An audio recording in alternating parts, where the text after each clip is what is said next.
Shalom, salam sejahtera dalam kasih Tuhan Yesus Kristus. Saudara, ini sungguh-sungguh luar biasa. Pesaksi yang akan saudara dengarkan kesaksiannya tadi adalah merupakan suatu kesaksian yang sangat jauh berbeda dengan apa yang saudara dengar selama ini. Bagaimana dia adalah seorang yang diutus dari pondok pesantren, mewakili pondok pesantrennya untuk belajar tentang keagamaan, tentang beberapa ilmu agama. Justru di dalam kapasitasnya sebagai utusan itulah dia kemudian menemukan kebenaran di dalam Yesus Kristus. Dia menemukan ajarannya yang berbeda. Dia terbuka pikirannya, terbuka hatinya, selubung yang menyelubunginya terbuka, dan dia menemukan bahwa benar Yesus itu adalah Tuhan. Nah, bagaimana kesaksian ini? Mari saudara ikuti dengan saksama dan saudara berdoa saja agar supaya juga saudara dan teman-teman saudara dapat melihat ini dan kemudian percaya dengan apa yang sebenarnya tertulis dan yang akan dibukakan pesaksi ini. Selamat menyaksikan. Haleluya. Saya juga nggak pernah untuk menyembunyikan identitas saya yang sekarang. Beliau akhirnya menjadikan saya sebagai imam sholat, dan jatah saya di dalam pesantren itu sholat maghrib dan isya, karena dari pagi sampai sore saya harus bekerja. Singkat cerita, pada suatu ketika saat saya dapat undangan dari imam Masjid Agung untuk bisa sama-sama ikut pengajian dan pengkajian Al-Quran. Awalnya semua berjalan dengan baik ya, sampai saat di mana pengkajian itu tentang gelar-gelar para nabi. Di dalam Islam ada 25 nabi yang wajib dihafal namanya, dari Nabi Adam sampai Nabi Muhammad. Saya sempat terhenti ketika pembahasan masuk kepada gelar nabi yang ke-24, yaitu Nabi Isa alaihissalam.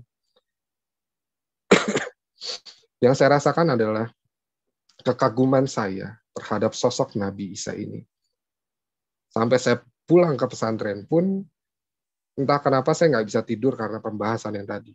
Pembahasan yang membuat hati saya itu gelisah adalah tentang gelar Isa Al-Masih, yaitu Isa itu kalimatullah dan rohullah. Seperti apa yang Al-Quran katakan, saya pun mencoba membuka kembali kitab saya, membuka Al-Quran dan mencari tahu tentang ayat atau surat yang menceritakan tentang Nabi Isa. Di sini saya menemukan di dalam surat ketiga di dalam Al-Quran, yaitu surat Ali Imran, di ayat yang ke-45. Saya coba membacakannya ya. Iz qalatil malaikatu ya Maryamu inallaha yubasyiruki bima kalimati min husmuhul masihu Isa ibnu Maryama wajihan fid dunya wal akhirati wa minal muqarrabin. Yang artinya, dan ingatlah pula ketika malaikat berkata, hai Maryam, sesungguhnya Allah menyampaikan berita gembira, kabar gembira dengan kalimat atau firman yang datang daripadanya. Namanya Al-Masih Isa putra Maryam, seorang terkemuka di dunia dan di akhirat, dan termasuk orang-orang yang didekatkan kepada Allah. Di sini saya juga nggak mampu menafsirkan sendiri pada waktu itu, karena saya sangat-sangat terbatas dalam menafsirkan ayat-ayat Al-Qurannya. Akhirnya saya mencoba mencari jawaban lagi lewat Al-Quran lagi yang saya dapati dalam surat Maryam, Ali Imran, surat An-Nisa, dan surat Yunus. Di dalam surat Maryam, wassalamu alayya yauma wulitu wa yauma amutu wa yauma ub'atsu hayya. Dan kesejahteraan semoga dilimpahkan kepadaku pada hari kelahiranku, pada hari wafatku, dan pada hari aku dibangkitkan hidup kembali. Bagi saya, ayat ini menjelaskan Isa Al-Masih mati dan bangkit. Lalu di dalam surat ke-3 tadi, Ali Imran, ayat yang ke-55, ingatlah ketika Allah berfirman, wahai Isa, aku mengambilmu dan mengangkatmu kepadaku, serta menyucikan kamu dari orang-orang yang kafir dan menjadikan orang-orang yang mengikutimu di atas orang-orang kafir hingga hari kiamat. Kemudian kepadaku engkau kembali Lalu aku beri keputusan tentang apa yang kamu perselisihkan.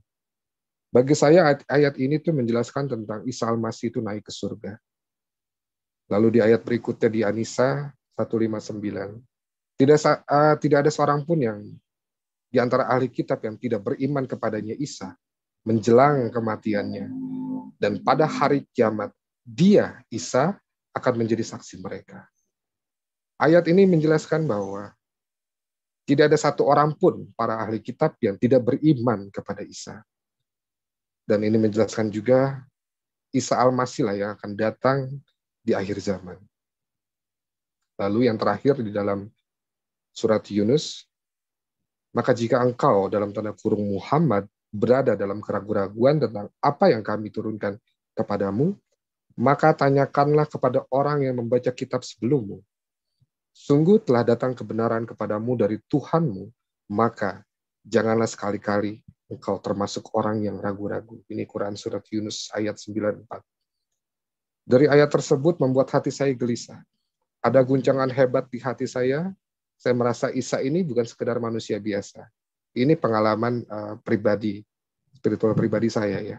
Di Aldi Putra, saya dilahirkan di kota Jakarta. Bapak terutama adalah orang yang sangat-sangat taat kepada Tuhannya, kepada agamanya. Dan kakek dari Bapak adalah seorang haji. Dan hampir seluruh ya, kakak-kakak Bapak yang laki-laki adalah haji dan pendakwah.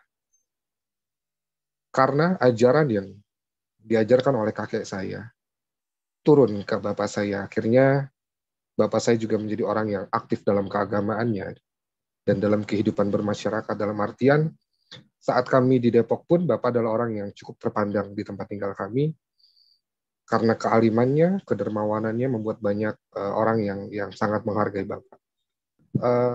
Nuansa Islami, jadi saya lebih banyak belajar ke arah agama. Di situ saya belajar tentang membaca Iqra, karena untuk pemula sebelum kita masuk dalam pembahasan mengaji atau membaca kitab suci, kita akan masuk membaca Iqra untuk mengenal dulu huruf-huruf hijaiyah seperti alif, ba, ta, sa, jim, ha, dan seterusnya. Akhirnya saya bisa membaca Al-Quran. Walau tidak sehebat ayah saya, tapi setidaknya saya bangga saya bisa membaca Al-Quran di usia yang sangat masih muda ya. Dan dari ketiga saudara kandung saya juga yang lebih aktif dalam kerohanian. Artinya banyak kegiatan-kegiatan agamis yang saya ikuti. Sampai suatu ketika saat waktunya sholat maghrib tiba, guru-guru di sana, para pendidik di sana lagi berada di luar pondok pesantren karena ada tugas di luar. Akhirnya saya dan para santri pun menunggu siapa yang mau memimpin sholat maghrib waktu itu. Dan salah satu pengurus masjid di sana menunjuk saya untuk memimpin sholat karena beliau juga melihat kedekatan saya dengan pemilik pesantren ini, dan para santri pun mempersilahkan saya untuk mengimami sholat. Saya pun ya coba memberanikan diri untuk memimpin sholat maghrib, dan akhirnya saya memimpin sholatnya dan puji Tuhan ya berjalan dengan baik.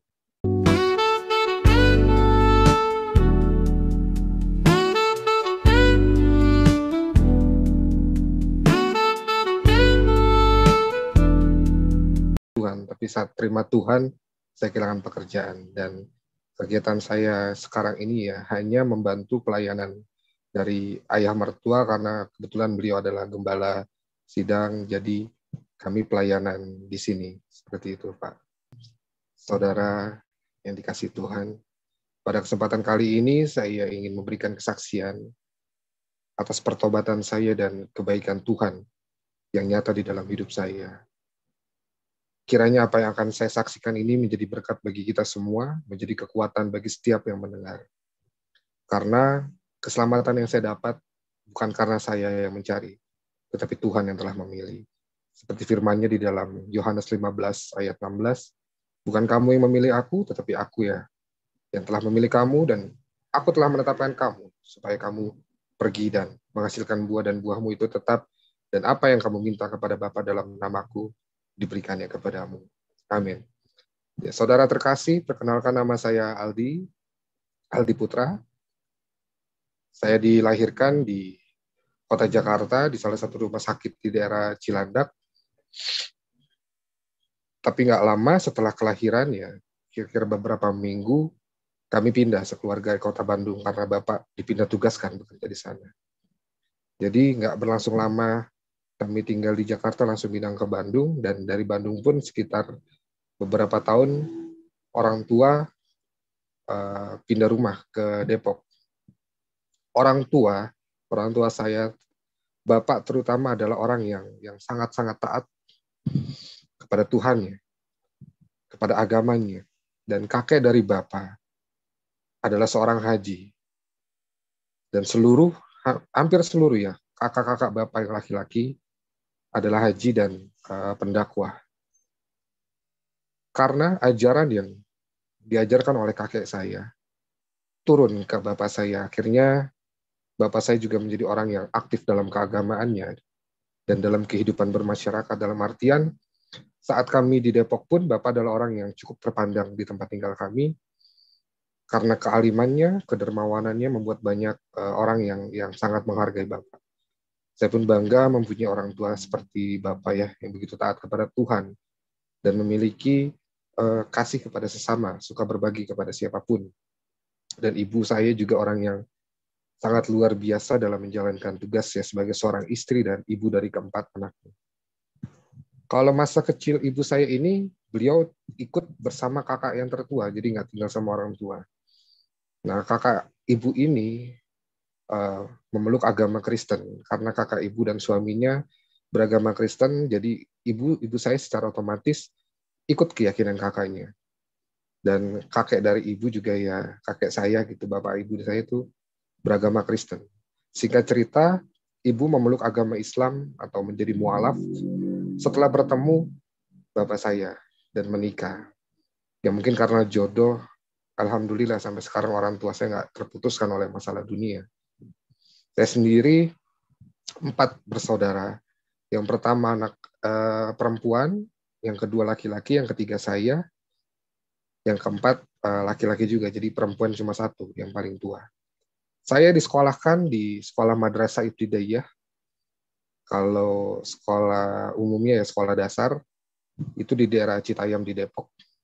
Dan di madrasah ini terdapat pondok pesantren di dalamnya. Mungkin orang-orang yang tinggal di Depok akan tahu MI saya ini. Ini adalah MI Madrasah Ar-Rahmaniyah. Di situ terkenal pesantren yang cukup besar. Ya, karena nuansa Islami, jadi saya lebih banyak belajar ke arah agama. Di situ saya belajar tentang membaca Iqra, karena untuk pemula sebelum kita masuk dalam pembahasan mengaji atau membaca kitab suci, kita akan masuk membaca Iqra untuk mengenal dulu huruf-huruf hijaiyah seperti alif, ba, ta, sa, jim, ha, dan seterusnya. Walau saya nggak tahu artinya, tapi saya diharuskan untuk bisa mengaji. Mungkin bukan saya, semua umat muslim mungkin seperti itu. Karena pada waktu itu Al-Quran adalah kitab suci kebanggaan saya, jadi saya merasa saya harus bisa menguasai Al-Quran ini. Saya mulai masuk ke Al-Quran itu sekitar kelas 2 mau naik kelas 3 lah, waktu di madrasah, dan akhirnya saya bisa membaca Al-Quran. Walau tidak sehebat ayah saya, tapi setidaknya saya bangga, saya bisa membaca Al-Quran di usia yang sangat masih muda ya. Dan dari ketiga saudara kandung saya juga yang lebih aktif dalam kerohanian. Artinya banyak kegiatan-kegiatan agamis yang saya ikuti. Bahkan saya pernah kesaksian di salah satu channel YouTube juga, ada tetangga saya yang masuk. Dan saya nggak tahu, akhirnya dia komen di situ, saya nggak melihat semua ya, saya cuma dapat pemberitahuan dari istri saya. Dia bilang, ini tetangga saya kenal betul siapa dia. Dan saya juga nggak pernah untuk menyembunyikan identitas saya yang sekarang. Lalu singkat cerita, awal masa pertobatan saya ini awal mula Tuhan ya menyentuh hati saya. Setelah saya lulus sekolah, saya dinikahkan atau dijodohkan dengan wanita pilihan orang tua, pilihan Bapak, karena ayah dari wanita itu teman baik Bapak. Jadi harapan Bapak bukan cuma hidup saya yang baik, tapi juga bisa mengangkat derajat keluarga. Dan sebagai bentuk bakti saya kepada orang tua, saya terima, saya turuti pilihan Bapak, walaupun saya sendiri kurang suka. Singkat cerita, rumah tangga kami nggak bisa berjalan dengan baik. Bertahan kurang lebih hampir 2 tahun. Setelah itu saya memutuskan pergi dari kota Depok ke kota Tasikmalaya. Karena pernikahan itu adalah pernikahan sirih, waktu menikah itu kan saya belum punya KTP.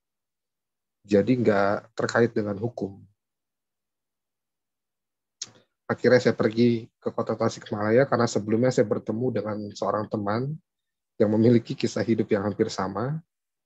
Saat ke Tasikmalaya, itu ajakan dari teman saya, karena saudaranya menawarkan ada pekerjaan di sana yang cukup baik lah. Dan akhirnya kami berdua berangkat ke sana dengan modal nekat, dengan uang yang terbatas. Kami berangkat ke Tasik. Sampainya kami di Tasik, kami pun langsung coba menghubungi saudara teman saya ini. Keesokan harinya kami disuruh datang ke kantor yang ditawarkan sama saudara teman saya ini. Tapi yang kami dapatkan tidak sesuai apa yang kita berdua rencanakan. Pada saat kami tiba di perusahaan tersebut, lowongan benar-benar full. Sudah tutup, kuotanya penuh. Dan kami pun bingung di situ, harus kemana, harus tinggal kemana. Karena mau tinggal bersama saudara teman saya ini juga nggak bisa. Dia tinggal di kos-kosan yang hanya untuk dirinya aja, itu udah ngepas gitu. Jadi nggak mungkin kami ikut tinggal di sana. Dengan uang yang terbatas, kami pun berjuang bagaimana caranya bisa bertahan hidup. Karena mau pulang ke Jakarta pun, kami udah nggak punya cukup uang. Dan akhirnya mau nggak mau kami hidup di jalan. Dan untuk makan sehari-hari, yang kami bisa lakukan ya mengamen ya. Dari hasil ngamen itu nggak banyak uang yang bisa kami dapat, hanya bisa untuk makan sehari-hari.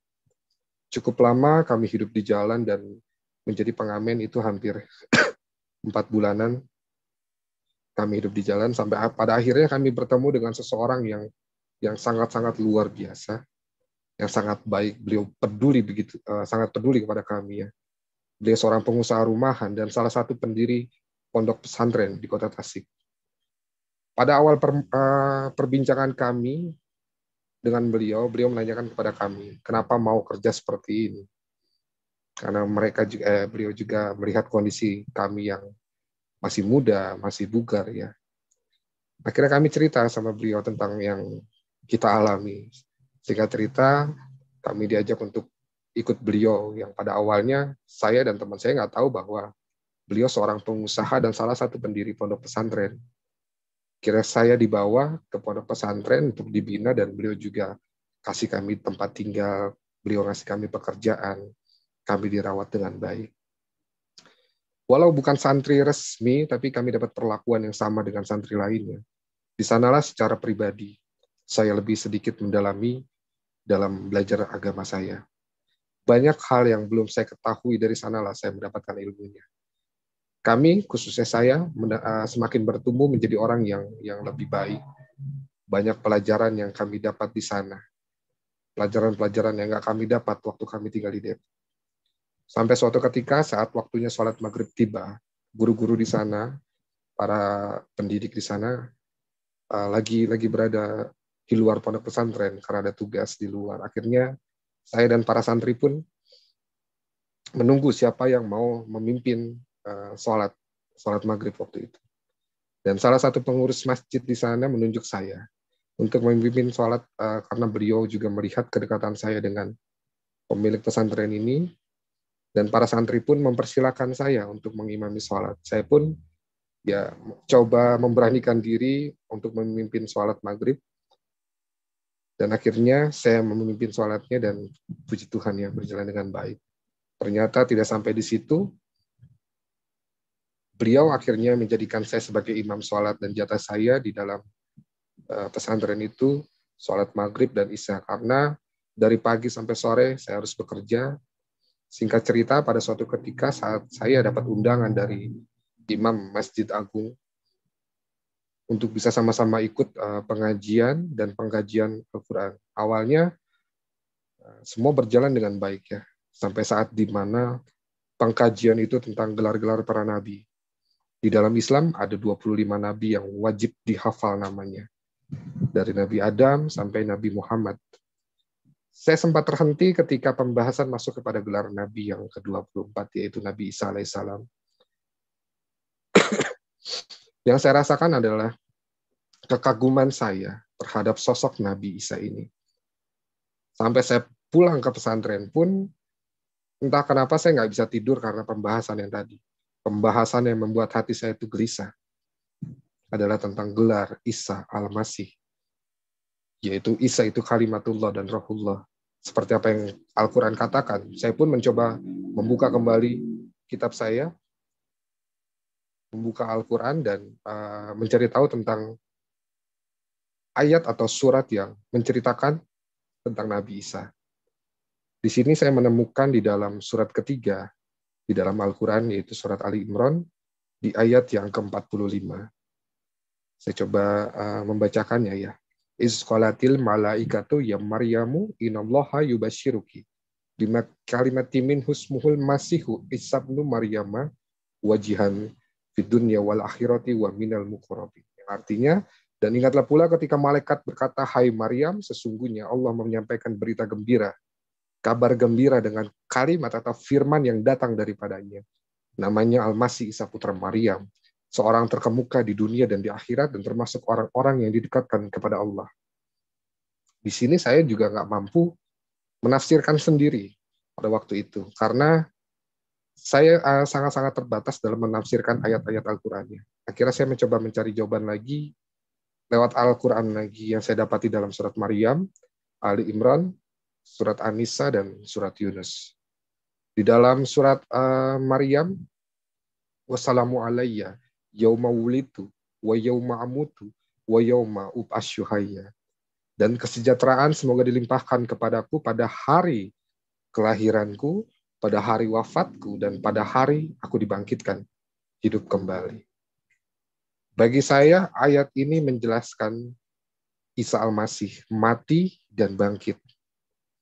Lalu di dalam surat ke-3 tadi, Ali Imran, ayat yang ke-55, ingatlah ketika Allah berfirman, wahai Isa, aku mengambilmu dan mengangkatmu kepadaku, serta menyucikan kamu dari orang-orang yang kafir dan menjadikan orang-orang yang mengikutimu di atas orang-orang kafir hingga hari kiamat. Kemudian kepadaku engkau kembali, lalu aku beri keputusan tentang apa yang kamu perselisihkan. Bagi saya ayat ini tuh menjelaskan tentang Isa Al-Masih itu naik ke surga.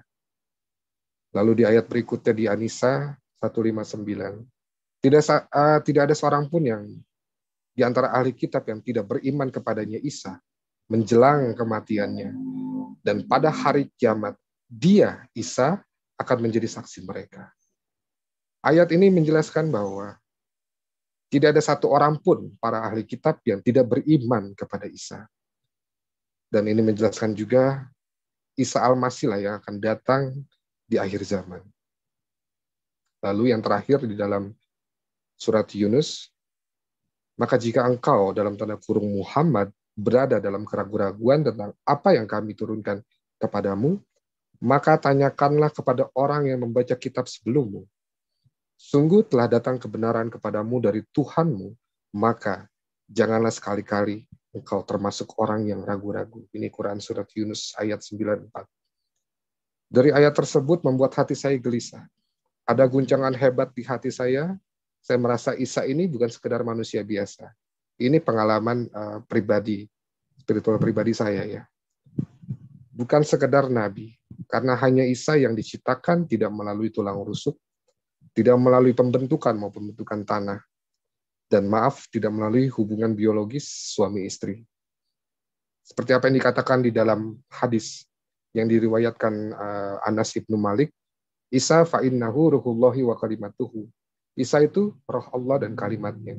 Ini kitab 2002 Mutiara Hadis.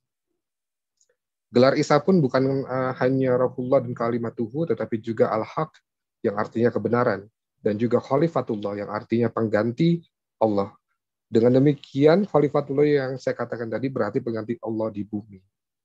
Karena Isa nuzul ke bumi. Dari sinilah semakin membuat hati saya gelisah, tapi saya lagi-lagi belum mendapatkan jawaban yang benar-benar memuaskan hati. Pada tahun 2018, saya sudah bisa berkomunikasi kembali dengan keluarga saya di Depok sekitar 7 tahun. Kita kehilangan kontak dan mereka pun meminta saya untuk pulang dan menjanjikan saya pekerjaan di sana yang jauh lebih baik menurut mereka. Akhirnya pada bulan April tahun 2018 saya kembali ke Depok, tapi kembali lagi saya merasakan kekecewaan. Janji pekerjaan yang dijanjikan ternyata cuma omong kosong. Di situ saya pribadi merasa ada yang salah dalam ibadah saya, bisa jadi juga dalam keyakinan saya. Saat itu saya merasa seperti itu. Karena saya mempercayai setiap ibadah yang saya lakukan dan doa yang saya lakukan tidak ada satupun yang dijawab. Keingintahuan saya kepada Isa Al-Masih semakin besar dan saya memutuskan dalam tanda kutip untuk beribadah ganda. Artinya saya pernah mengintip kegiatan orang Kristen di dalam gereja. Karena yang saya tahu Tuhan yang mereka yang sebut Yesus memiliki kemiripan tentang kisah Isa Al-Masih. Bedanya kami menganggapnya sebagai nabi, tapi orang Kristen menganggapnya sebagai Tuhan. Dan kami berpendapat bahwa yang disalibkan adalah pengkhianat atau yang diserupakan. Atau dalam hadis disebut Yudas, tapi orang Kristen berpendapat yang disalibkan itu adalah Isa Al-Masih. Sampai pada akhirnya saya dipergoki sama security gereja dan dicurigai ingin melakukan sesuatu yang nggak baik. Dan saya dibawa ke pos security, saya dilakukan penggeledahan, dan kenyataannya memang saya nggak bawa apa-apa. Saya hanya ingin melihat ibadah orang Kristen, dan saya juga takut kalau untuk masuk ke dalam gereja. Akhirnya ada satu orang bapak-bapak keluar dari gereja dan menghampiri saya di pos security, dan saya menjelaskan tentang apa yang terjadi. Akhirnya beliau mengerti dan membiarkan saya untuk pergi. Dan bahkan beliau juga mengundang saya jika ingin tahu tentang ibadah orang Kristen. Saya dipersilakan masuk ke dalam gereja, tapi saya nggak cukup keberanian saat itu. Pada bulan Ramadan tahun 2018 sampai 2019 ini saya masih menjalankan ibadah puasa. Karena saya tahu kerasnya didikan Bapak itu seperti apa ketika anaknya lalai dalam ibadah. Beliau nggak segan-segan memukul anaknya. Setelah Hari Raya Idul Fitri, saya mendapatkan pekerjaan dan baru kerja 5 hari. Saya mendapatkan musibah, kecelakaan motor saat pulang kerja shift malam. Itu kejadian persis di depan ITC Permata Hijau. Saya ditabrak lari oleh kontainer yang mengakibatkan tulang rusuk bagian kanan patah dan kaki saya patah. Bagi seorang Muslim, buat saya pribadi berdoa sebelum keluar rumah atau tempat yang kita singgahi itu sangat penting. Doa yang saya panjatkan untuk meminta perlindungan kepada Tuhan. Tetapi apa yang jadinya ya saya mendapatkan musibah kecelakaan. Dari situlah hati saya semakin berontak ketika saya berdoa pun Tuhan tidak menjawab doa saya. Dan saya rasakan semua ibadah saya sia-sia. Sebulan masa penyembuhan pasca saya kecelakaan ini, dan ini titik awal Tuhan bukakan jalan untuk saya.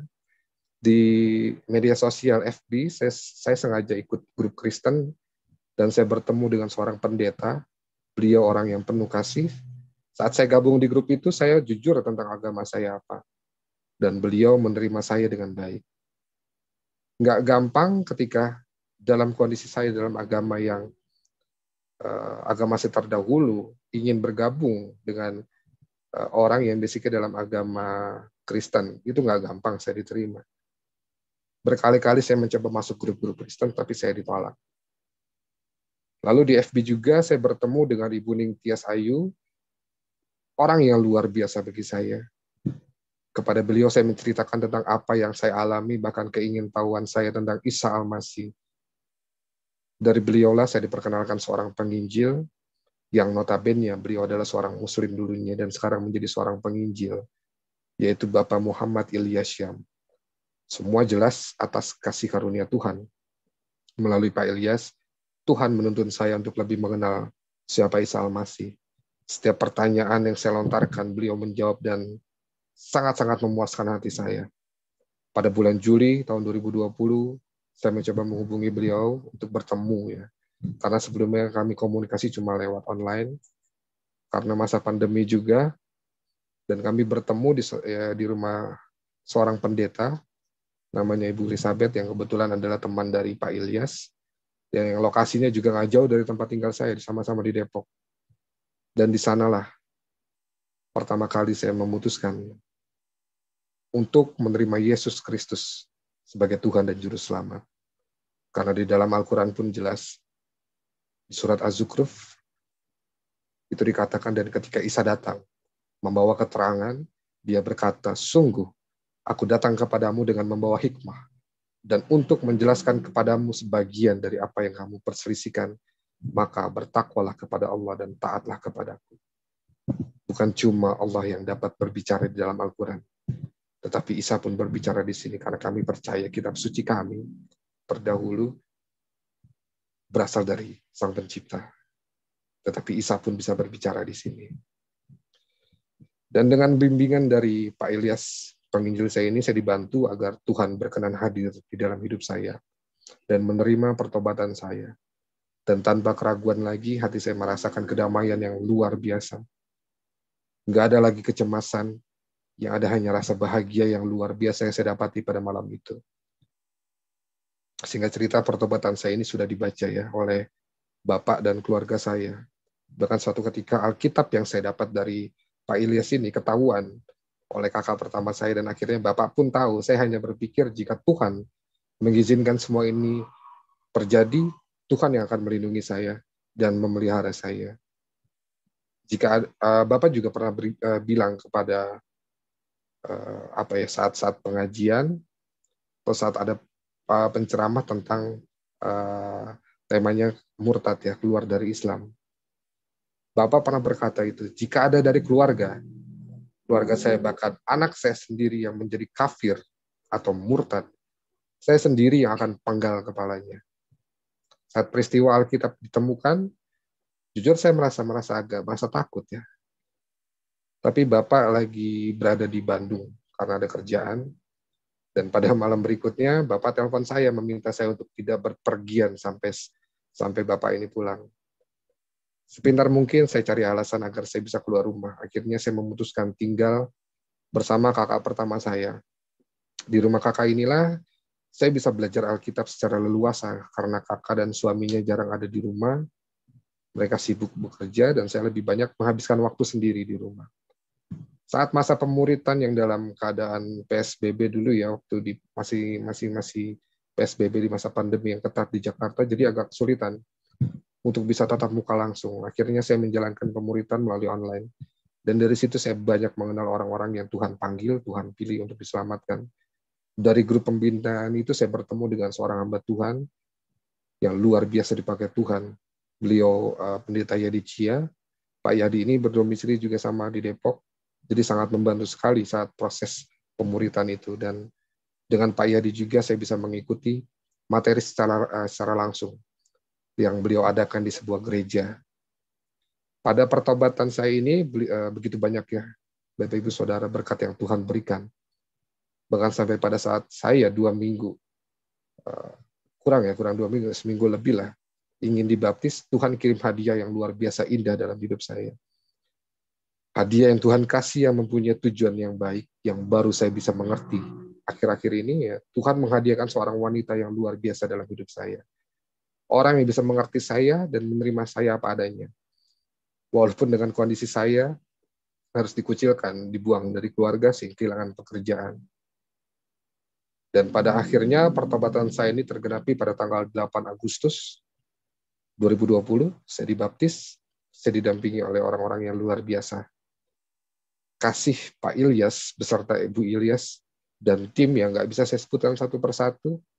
Dan saya juga didampingi oleh pasangan saya, yang sekarang menjadi istri saya, dengan setia selalu mendampingi saya dalam masa pemuritan hingga saat ini.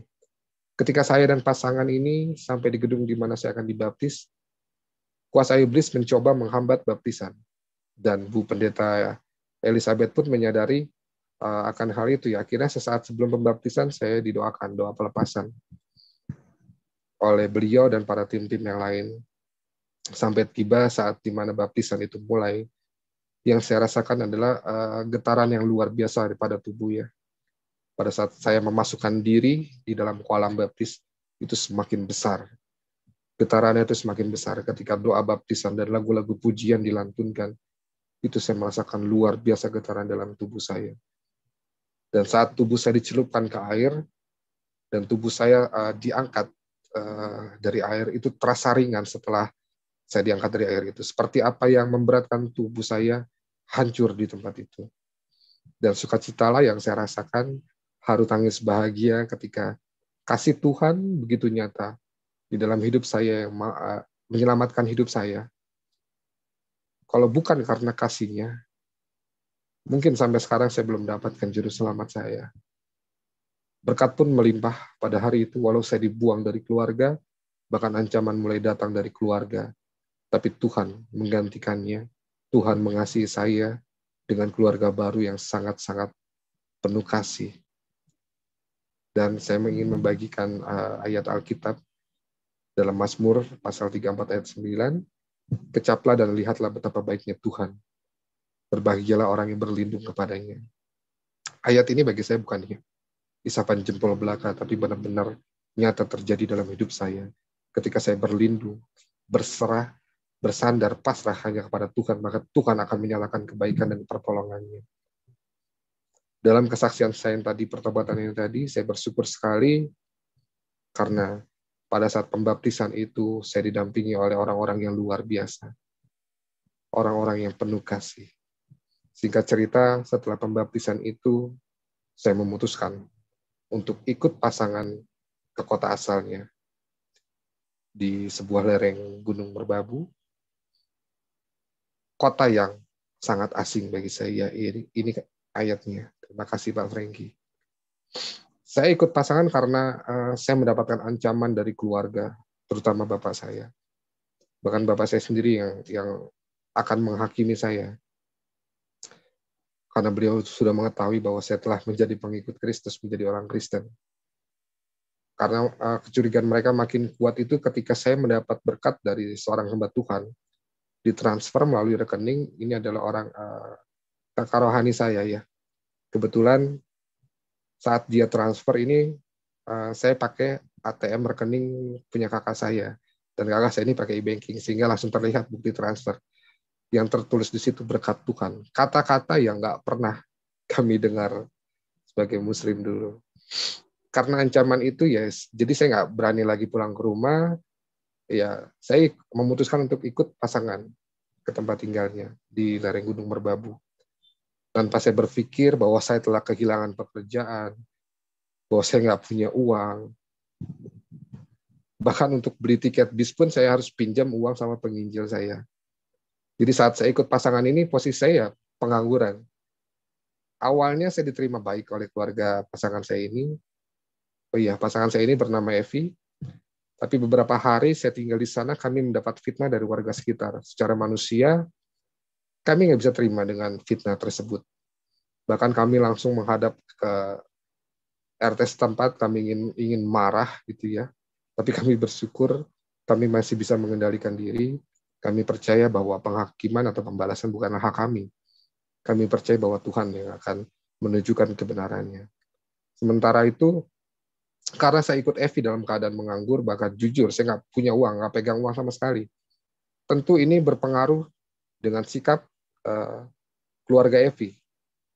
Mereka mulai bersikap acuh, bahkan mereka mulai memandang sebelah mata. Secara manusia, saya malu sebagai laki-laki, saya mengikuti Evi, bahkan Evi yang menopang hidup saya, bahkan untuk membayar kos pun Evi yang biayai, karena tidak mungkin saya tinggal serumah dengan Evi sebelum kami diberkati dalam pernikahan. Disitulah Tuhan mulai memproses dan membentuk hidup saya. Bagaimana saya harus bisa menahan diri dari perlakuan-perlakuan yang kurang baik. Secara manusia saya nggak bisa terima perlakuan dari keluarga Evi, tapi apa daya saya nggak bisa berbuat apa-apa karena saya di sana hanya hidup bergantung sama Evi, sama pasangan saya. Setiap hari sebelum berangkat kerja, Evi selalu memberikan nasi bungkus, dan itu saya bagi dua, Bapak Ibu Saudara, sebisa mungkin dari pagi sampai siang. Dan untuk malamnya saya menunggu Evi pulang. Hingga kami benar-benar berada di posisi yang terendah, kami sudah kehabisan uang sama sekali dan kami harus tetap memenuhi kebutuhan, bahkan ada hal yang harus dibayarkan. Sampai kami menggadaikan sepeda motor Evi. Dari situ keluarga Evi semakin gak respect terhadap saya, karena secara manusia ini siapa yang rela? Anak yang menikah dengan seorang pengangguran yang udah dibuang dari keluarga, dia nggak bisa memenuhi kebutuhan hidup anaknya, hidup sendiri aja udah nggak bisa memenuhi, malah hidup aja harus bergantung sama anaknya. Mereka semakin merendahkan saya, bahkan Evi pun mendapatkan perlakuan yang kurang baik juga karena keberadaan saya. Karena saya juga menyadari tentang kondisi saya mencari pekerjaan pun saya nggak bisa karena semua surat-surat, ijazah, dan sebagainya itu masih tertinggal di rumah di Depok. Disitulah saya mulai putus asa, saya mulai mengeluh, saya mulai menggerutu, bahkan saya berpikir, apa keputusan saya untuk ikut Tuhan adalah keputusan yang salah. Pertengkaran, perdebatan sama Evi pun nggak bisa dihindari. Beberapa kali saya ingin pergi, tapi lagi-lagi saya nggak punya uang. Saya di situ bingung. Bahkan saya berpikir, semenderita inikah ikut Yesus? Sampai saya bicara sama Evi, pasangan saya, lalu di manakah Tuhan yang hidup itu? Apakah saya harus kembali kepada keyakinan saya yang dulu? Saya benar-benar nggak sanggup lagi. Di situ titik terendah saya ingin nyerah. Tapi disitulah Tuhan membukakan mata saya bahwa Tuhan mengirim Evi ini untuk menjadi penolong dalam hidup saya. Dalam keadaan yang terhimpit, dia selalu setia. Meskipun saya suka marah-marah, Evi hanya diam dan menangis. Itu yang bisa dia lakukan. Dan tidak hanya itu ya, Evi ini setiap malam selalu mengajak saya untuk bersekutu berdoa, memohon pertolongan Tuhan. Di situ ya saya sedikit merasa dikuatkan. Suatu saat ketika kami ada yang harus dibayarkan, hari itu harus dibayarkan, kami coba cari pinjaman, nggak ada satu orang pun yang menolong. Malam itu saya coba untuk putuskan mencari wajah Tuhan. Saya masuk ke dalam kamar, saya mencoba mematikan lampu, saya ingin suasana yang hening. Di situ saya mulai menyembah, saya mulai memuji, dan tanpa saya sadari, saya nggak sanggup lagi menahan air mata. Dalam situasi yang gelap, yang tenang, saya merasa ada sesuatu kekuatan yang dahsyat yang hadir bersama saya. Secara spiritual saya rasakan itu, rasa itu semakin kuat ketika saya menjerit, bukan hanya dalam hati saya, bahkan saya nggak mampu lagi mengontrol ucapan doa saya yang saya panjatkan pada malam itu. Saya udah nggak mikirkan warga sekitar, mau didengar sama orang lain, saya nggak peduli. Puasa yang saya rasakan itu membuat hati saya damai, tentram ya, nggak ada sedikit pun rasa takut atau suasana mencekam, itu nggak ada. Hingga selesai berdoa pun puasa itu masih terasa. Hingga saya nggak sadar lagi, saya tertidur, saya terbangun ketika Evi mengetuk pintu kosan saya. Dan saya mendapatkan bahwa dia lagi dalam keadaan sakit, asam lambungnya kambuh. Saya pun bingung. Saat saya berdoa, saya minta jawaban dari Tuhan, tapi yang dikirimkan pasangan saya sakit. Saya bingung, mau berobat juga kami nggak bisa. Beruntungnya Evi punya BPJS dari perusahaannya, di pabriknya.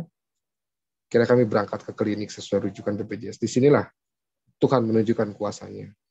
Sepulang kami dari klinik, kami bertemu dengan seseorang ya, mendapat pertolongan dari orang yang tidak kami pikirkan.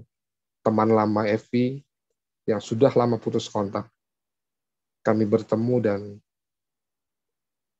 sebelum kita pulang, dia memberkati kami dengan nominal yang sama, nggak lebih, nggak kurang. Akhirnya pada hari itu kami dapat membayar kewajiban kami yang tepat jatuh tempo pada hari itu.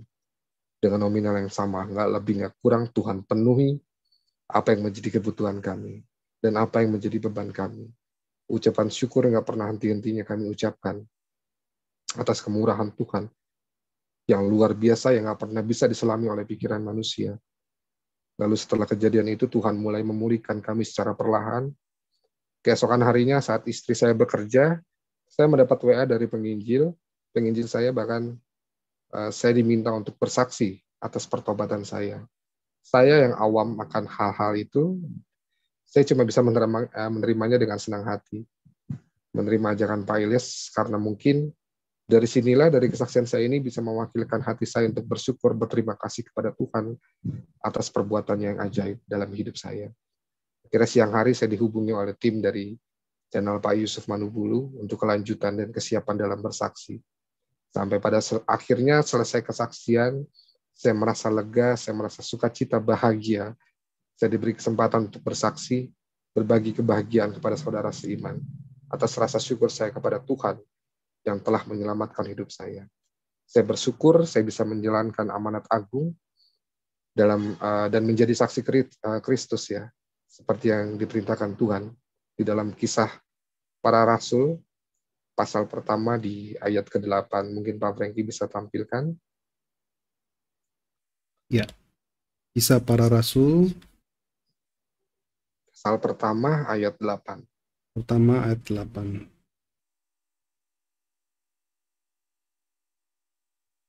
Sebentar ya. Ya, Pak.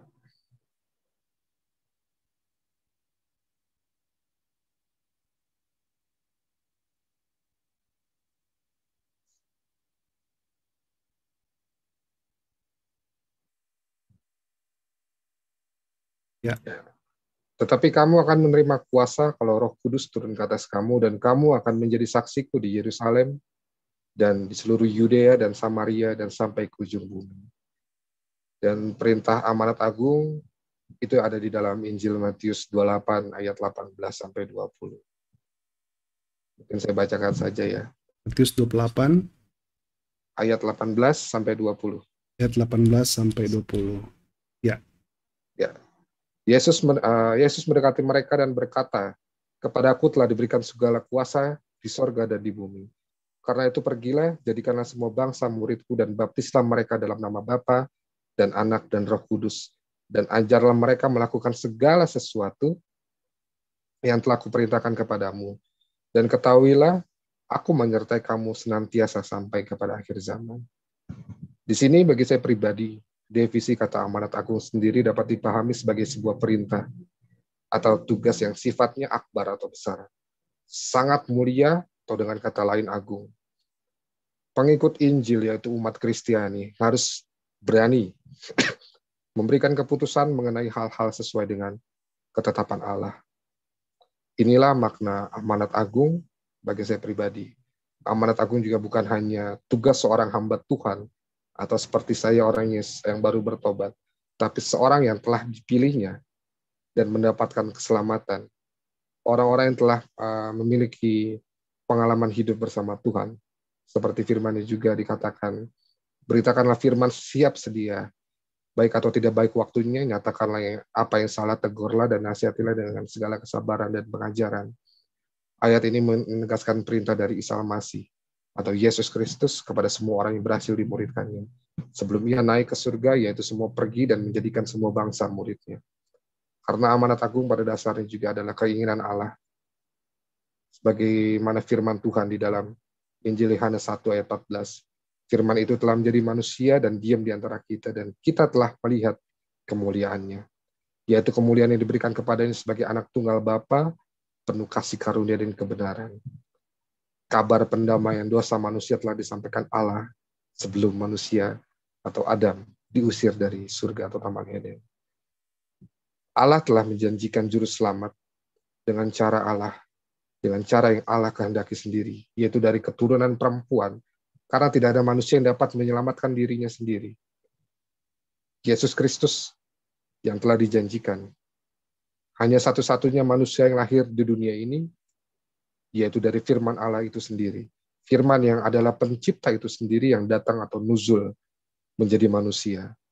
Dan kita juga setelah sama-sama melihat perintah yang tadi dalam Matius tadi, dan setelah kesaksian saya di channel Pak Yusuf itu, Tuhan menyatakan pertolongan yang luar biasa. Dan di sini nyata, nasnya di dalam Injil Lukas 14 ayat 11, sebab barang siapa meninggikan diri, ia akan direndahkan, dan barang siapa merendahkan diri, ia akan ditinggikan. Bahwa Tuhanlah yang telah meninggikan diri saya, Sebab Tuhan telah memilih dan memanggil saya dari kegelapan kepada terangnya yang ajaib. Sebagaimana tertulis dalam 1 Petrus 2 ayat 9. Tetapi kamulah bangsa yang terpilih, imamat yang rajani, bangsa yang kudus, umat kepunyaan Allah sendiri. Supaya kamu memberitakan perbuatan-perbuatan yang besar dari Dia yang telah memanggil kamu keluar dari kegelapan kepada terangnya yang ajaib. Di luar pemikiran saya sebagai manusia, Ia mengerjakan dalam hidup saya secara luar biasa. Pertolongan Tuhan tidak pernah berhenti dalam hidup saya. Tuhan mulai memulihkan hidup kami, mengembalikan apa yang telah hilang dari kami. Bahkan ketika semua Tuhan pulihkan, keluarga Evi pun mulai membuka diri dan benar-benar bisa menerima saya secara pribadi. Bahkan ketika kami menikah, Tuhan yang mencukupkan semua kebutuhan kami. Dari baju pengantin, konsumsi, bahkan hal yang terkecil sekalipun Tuhan sediakan bagi kami. Kalau dipikir, saya pribadi dan istri saya pernah ngobrol ya. Dulu kita ini seperti orang yang konyol. Nggak sama-sama, nggak punya pekerjaan. Waktu saya nikah ini, istri saya ini habis kontraknya. Tapi kok nekat mau menikah. Dan saya juga sok-sokan berani melamar di orang tuanya. Padahal saya nggak punya uang. Tapi inilah kebaikan Tuhan yang sediakan bagi kami. Dan kami juga merasakan betapa besar kasih dari penginjil saya. Beliau berkenan menjadi wali saya ketika saya menikah. Dan mujizat dan pertolongan Tuhan terus terjadi. Tuhan mengirimkan orang tua dan keluarga baru yang sangat mengasihi, dan tergenapilah firman Tuhan di dalam hidup kami. Dalam Injil Matius 6 ayat 33. Tetapi carilah dahulu kerajaan Allah dan kebenarannya, maka semuanya akan ditambahkan kepadamu. Setelah pernikahan itu kami memiliki satu kerinduan yang besar untuk bisa bertemu dengan keluarga saya, khususnya orang tua di Depok. Karena biar bagaimanapun kami ingin mereka merestui pernikahan kami. Tetapi ada ketakutan yang cukup besar, ada keraguan dalam hati mengingat ancaman dari bapak saya. Setiap malam saya dan istri selalu bersekutu dalam doa agar Tuhan melembutkan, agar Tuhan membukakan hati orang tua saya. Suatu hari saya coba untuk menghubungi adik saya ya, menanyakan bagaimana sikap dan pemikiran orang tua terhadap saya. Adik saya berkata, lebih baik Mas Aldi datang langsung ke rumah. Dan pada malam harinya saya memberanikan diri untuk telepon bapak saya. Banyak sekali kekecewaan yang diungkapkan beliau, tapi saya bersyukur bapak masih mau terima telepon dari saya. Setelah saya menghubungi bapak, saya dan istri masih tetap bergumul, berdoa agar Tuhan mampukan kami, Tuhan menguatkan, untuk kami bisa datang ke rumah. Kami juga meminta hikmat dari Tuhan. Dan esok harinya, setelah memutuskan untuk kami berdoa, besok harinya kami menguatkan hati lah untuk beli tiket ke Jakarta. Saya juga masih agak-agak bimbang waktu itu. Selang 2 hari, akhirnya kami berdua memantapkan hati berangkat ke Jakarta, walaupun dari orang tua istri saya mengkhawatirkan. Sebelum berangkat juga kami minta doa dari beliau, dari orang tua kami di sini, orang tua Evi, agar Tuhan yang mendahului langkah kami, agar Tuhan yang sudah melembutkan hati orang tua saya di Depok. Singkat cerita, sekitar jam 8 malam, saya dan istri sampai di Jakarta, tapi nggak berani langsung datang ke rumah. Kami singgah di penginapan, karena masih ada rasa cemas dalam hati. Baru sekitar jam 9 malam, kami memberanikan diri untuk ke rumah. Selama perjalanan dari hotel ke rumah, kami berdua nggak banyak bicara, memikirkan bagaimana penerimaan mereka terhadap kami. Kami sudah benar-benar pasrah apa yang akan terjadi nanti. Dan puji Tuhan di luar dugaan. Saat kami sampai di rumah, mereka menerima kami dengan baik. Walau awalnya kami merasa canggung, terutama saya. Ini ucapan syukur yang luar biasa yang saya rasakannya. Malam itu memang nggak terlalu banyak hal yang kami bicarakan, mengingat waktu juga sudah terlalu malam, dan malam itu kami tetap tidur di hotel. Sebelum kami ke hotel, Bapak ini menyuruh untuk kami datang kembali lagi besok. Sampai bapak tuh bela-belain nggak masuk kerja. Singkat cerita, besoknya saya datang jam 7 pagi. Ternyata di situ bukan hanya ada orang tua, tetapi ada kakak saya, ada keluarga saya. Otomatis istri juga merasa ketakutan, merasa cemas. Tapi puji Tuhan, semua karena kebaikan Tuhan. Mereka menyambut kami dengan baik. Dan pasangan saya pun mulai merasa nyaman. Selang beberapa waktu, bapak dan ibu ingin bicara kepada saya, dan saya pun bicara sama mereka. Di dalam kamar, banyak hal yang membuat mereka bingung kenapa saya bisa sampai memutuskan untuk ikut Kristus. Dan disinilah saya mulai menceritakan apa yang sudah terjadi selama 2 tahun belakangan. Bahkan saat saya masih tinggal di dalam pesantren di Tasik. Orang tua, terutama ibu, ini sangat heran karena anak yang selama ini mengajarkan beliau tentang agama, terutama dalam hal-hal ibadah, sholat, bisa sampai memutuskan untuk menjadi pengikut Kristus. Karena ibu nggak pernah dapat bimbingan melalui ustadz-ustadz yang lain, karena ibu orangnya pemalu, ya cukup pemalu. Jadi cuma dari bapak dan saya. Yang beliau tahu, yang ibu tahu hanya menjalankan sholat 5 waktu, puasa dan zakat. Doa selepas sholat pun beliau hanya sebisanya, sepengetahuan beliau. Dulu banyak hal yang sering ibu tanyakan kepada saya tentang agama dan zikir, sholawat, doa sehabis sholat pun, dan ibadah-ibadah sunnah pun ibu selalu banyak kepada saya. Saya teringat dengan sholawat yang saya berikan kepada ibu saya yang kami berdua dulu ya sama-sama mencintai. Itu sholawat Naria. Seperti ini teman-teman sholawat. Allahumma sholli sholatan kamilatan salim salaman taman ala sayyidina Muhammadin allazi tunhalu. Ya, seperti itu loh. Itu sholawat yang sangat kami cintai dulu. Kira saya menceritakan alasan saya untuk menjadi pengikut Kristus. Dan seperti yang apa saya ceritakan tadi dalam kesaksian saya, mereka pun diam ya, mendengarkan kesaksian saya dengan hikmat. Nggak ada omongan saya yang dipotong oleh beliau, karena saya mengungkapkan bahwa keputusan saya ini bukanlah hal yang sia-sia.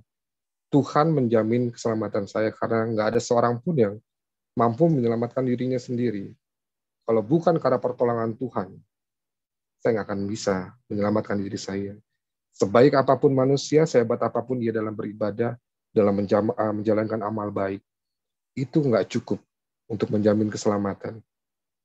Karena agama nggak bisa menyelamatkan manusia. Bahkan agama Kristen tidak bisa menyelamatkan. Hanya satu pribadi yang mampu menyelamatkan. Bahkan keselamatan itu telah Ia sediakan bagi setiap orang yang percaya bahwa Yesus Kristuslah yang mampu menjamin keselamatan kepada manusia.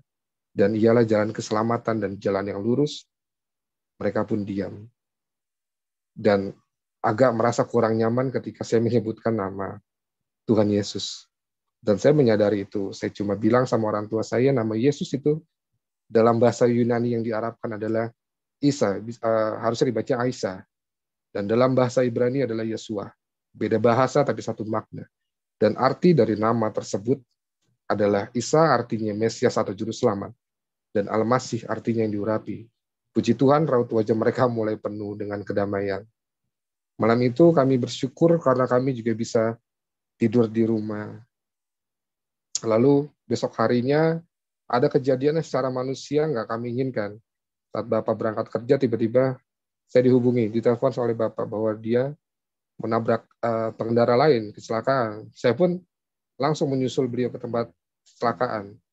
Dan puji Tuhan beliau nggak mengalami luka apa-apa, hanya harus memperbaiki motor yang ditabrak. Ternyata kejadian itu bukan hanya terjadi secara kebetulan.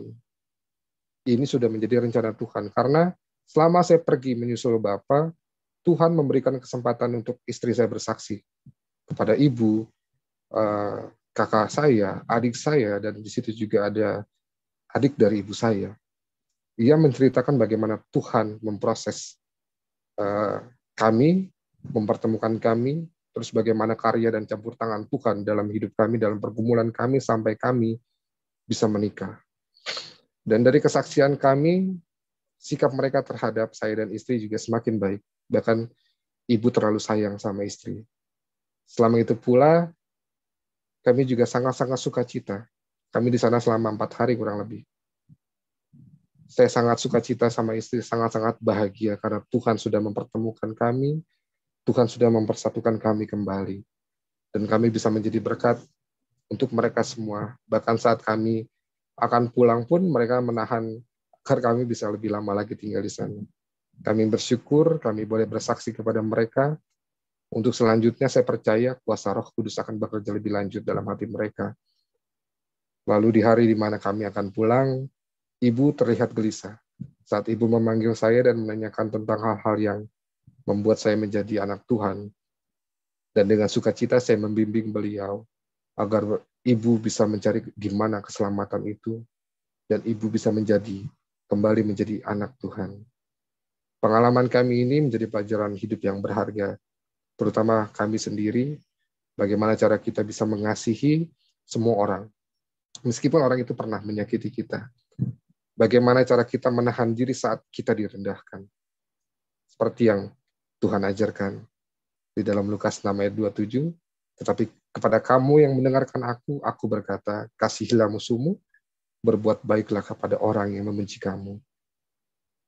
Dan ada firman Tuhan lagi mengatakan, dan hukum yang kedua yang sama dengan itu dialah, kasihilah sesamamu manusia seperti dirimu sendiri. Puji Tuhan, pergumulan kami saat ini khususnya saya mohon doa dari Bapak Ibu Saudara. Selangkah lagi saya akan masuk ke dalam sekolah teologi.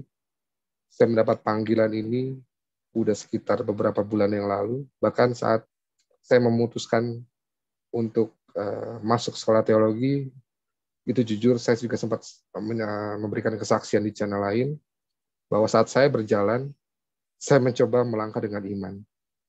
Karena dalam kondisi yang seperti ini, saya hanya percaya bahwa ketika Tuhan memanggil, ketika ini jalan dari Tuhan, Tuhan yang akan menyertai, Tuhan yang akan mencukupkan. Karena sebelumnya juga saya dapat tawaran pekerjaan dari seorang hamba Tuhan. Dia sangat baik, orangnya sangat baik. Saya ditawarkan pekerjaan yang nggak tanggung-tanggung. Dalam pendidikan saya yang hanya lulusan SMK, saya ditawarkan pekerjaan bahkan memiliki satu jabatan. Orangnya pun masih ada sampai saat ini. Beliau juga, kami sering komunikasi. Dan di situ saya mencoba mencari kembali wajah Tuhan. Karena saat tawaran itu ada, saya seperti orang yang di persimpangan jalan. Akhirnya Tuhan mau untuk saya tetap dalam pilihan pertama saya, bahwa saya harus sekolah Alkitab. Dan akhirnya ya, saya mencoba melangkah dengan iman, dan saya percaya Tuhan yang akan menyertai, Tuhan yang akan mencukupkan semuanya. Dan yang jadi pelajaran penting dalam hidup kami, ataupun saudara-saudara semua yang memiliki pergumulan, baik dalam ekonomi, sakit penyakit, atau apapun itu, ketika kita berharap kepada manusia, jelas kita akan mendapatkan kekecewaan. Tapi jika kita berserah sepenuhnya, dan bersandar menggantungkan segala hidup dan urusan kepada Tuhan, Tuhan Allah kita yang hidup, yang akan membukakan jalan dari segala arah dengan caranya yang ajaib dan pasti waktu yang tepat. Nggak akan pernah ada kekecewaan jika harapan kita sepenuhnya kepada Tuhan. Tuhan yang punya kuasa dan kerajaan di bumi dan di surga. Jangan pernah bosan berdoa, jangan pernah ragu akan doa-doa kita sendiri. Berdoalah dengan penuh kepercayaan, ketika kita percaya Tuhan mengerjakannya. Sebab Tuhan kita penuh kasih, Bapak Ibu, bahkan kasihnya dinyatakan sebagai seperti seorang anak dan bapa, bukan seperti antara tuan dan hamba. Begitu dekatnya kita dengan Tuhan, begitu intimnya hubungan kita dengan Tuhan. Jadi jangan pernah malu, jangan pernah sungkan, asalkan firman-Nya senantiasa hidup di dalam kita. Di dalam Injil Yohanes 15 ayat 7 dikatakan, jikalau kamu tinggal di dalam aku dan firman-Ku tinggal di dalam kamu, mintalah apa saja yang kamu kehendaki dan kamu akan menerimanya. Dan dalam Injil Matius 21-22 dikatakan, doa dan apa saja yang kamu minta dalam doa dengan penuh kepercayaan, kamu akan menerimanya. Apa yang tidak pernah dilihat mata, yang gak pernah didengar telinga, bahkan yang gak pernah timbul di dalam hati, semua Tuhan sediakan bagi orang-orang yang percaya pada Tuhan. Bahkan Tuhan bisa memulihkan yang tadinya terpuruk menjadi sesuatu yang berharga, yang indah. Tuhan yang telah menjadikan hidup saya dan istri berharga. Sekali lagi, saya mencoba menekankan di sini, inilah kesaksian saya, pengalaman hidup saya bersama Tuhan. Saya nggak pernah punya niatan atau keinginan atau cita-cita untuk menjadi seorang murtadin. Tapi apa yang terjadi, Tuhan menggenapi firman-Nya, Tuhan yang telah memilih saya untuk menjadi anak dan miliknya serta serupa dengannya. Dan di sini saya pun mengerti mengapa saya dipilih menjadi miliknya. Seperti kebenaran firman Tuhan dalam Efesus 1 ayat 4 dan 5. Sebab di dalam Dia, Allah telah memilih kita sebelum dunia dijadikan, supaya kita kudus dan tak bercacat di hadapan-Nya. Dalam kasih Ia telah menentukan kita dari semula oleh Yesus Kristus untuk menjadi anak-anak-Nya sesuai dengan kerelaan dan kehendak-Nya. Amin.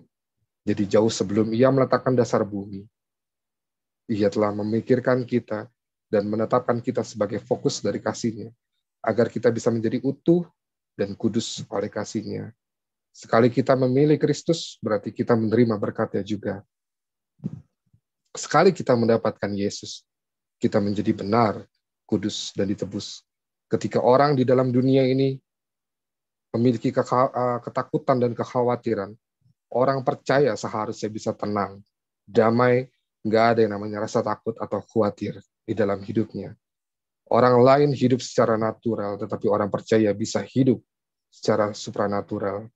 Kekudusan hati bukan sekedar tindakan luar. Tuhan mau kita mengalami pembaruan dari dalam diri. Karena saya pun merasakan. Karena Tuhan pernah berkata, sebab dari dalam diri hati orang timbul segala kejahatan. Pikiran jahat, pencabulan, pencurian, dan sebagainya. Semua hal-hal jahat itu timbul dari dalam dan menajiskan orang. Dan satu lagi firman yang akan saya bagikan di dalam 1 Samuel 16 ayat 7. Tetapi berfirmanlah Tuhan kepada Samuel, janganlah pandang parasnya atau perawakan yang tinggi, sebab aku telah menolaknya. Bukan yang dilihat manusia, yang dilihat Allah. Manusia melihat apa yang di depan mata, tetapi Tuhan melihat hati. Lalu kalau yang bisa jadi pertanyaan, bagaimana kita yakin kita dipilih oleh Tuhan? Pertama, bagi saya saat kita menerima Yesus sebagai Tuhan dan Juru Selamat dalam hidup kita. Saat kita percaya Yesus, saat itulah Kristus ada dalam diri kita. Saat Roh Kudus tinggal di dalam hidup kita, saat itulah Roh Kudus akan merubah semua hati kita yang semula memiliki kecenderungan untuk berbuat dosa, sekarang hanya ingin memiliki hati untuk memuliakan nama Tuhan. Ketika panggilan itu datang, kita cukup meresponinya dengan iman. Dan satu ayat yang sangat memberkati bagi saya, dalam 1 Yohanes 4 ayat 10. Inilah kasih itu, bukan kita yang telah mengasihi Allah, tetapi Allah yang telah mengasihi kita dan yang telah mengutus anaknya sebagai pendamaian bagi dosa-dosa kita. Luar biasa, Bapak Ibu Saudara. Karena Isa Al-Masih yang telah memilih kita, kita tidak perlu malu atau merasa nggak layak. Mari dengan penuh keberanian kita datang, penuh sukacita kita datang membawa seluruh kehidupan kita kepadanya. Karena kita percaya bahwa Tuhan kita adalah Tuhan yang setia, Tuhan yang tidak pernah Selamat menyaksikan, haleluya, atau mengingkari janji. Puji Tuhan, Tuhan memberkati saudara. Bagikan terus tayangan kami kepada sekalian banyak orang supaya mereka juga diberkati oleh Tuhan. Sampai berjumpa lagi dalam program acara kami selanjutnya. Tuhan Yesus memberkati. Shalom, haleluya.